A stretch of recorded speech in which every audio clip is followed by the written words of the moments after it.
What's going on, guys? Adrian here. Currently in the boat getting ready for the biggest term of the year. That's why it's literally flipped upside down. We got stuff all over the place. Kind of how I work, but no. So it's a springtime tournament. We're going to Grove, Oklahoma. We're fishing Grand Lake. So I figured, why not give you my top 3 springtime baits? And these are baits that I have tied on no matter where I'm at in the country. If it's springtime, I've got them tied on.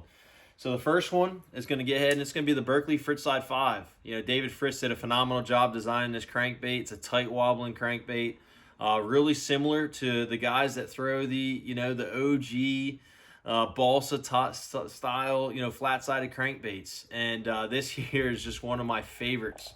You can see I got a shad pattern on, but of course, I will throw a red. I will throw some other colors. But that Fritz 5 just seems to hit all the depths that I really needed to hit, especially in the spring. The second one would have to be a jerkbait. A jerkbait flat out catches them all times a year, especially now with forward-facing sonar. You're seeing a jerkbait thrown more in tournaments than you probably ever have seen. But me, especially in the springtime, is one of the times of the year that it really, really seems to excel. And this here is the Berkley Stenta 112. It's Hank Terry's jerkbait. I mean, he's one of the best jerkbait fishermen on the planet.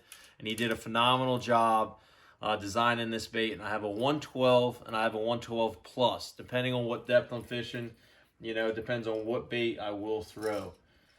And then the third one, it's always the hardest to pick the third one because, man, there's just so many good baits in the spring. But for me, it would have to be a bladed jig. A bladed jig is a great bait around grass, but it's also a great bait in the springtime just going down the bank. And if I would have added 2 colors, I'd have to have, some variation of red in the spring and then also something shad. Now, don't get me wrong. There's a ton of great baits out there. Lipless is another bait that you catch them really good in the springtime. But those are my top 3. I really feel like if you guys keep these tied on in the springtime, you're going to have more success out in the water, and I appreciate you guys tuning in.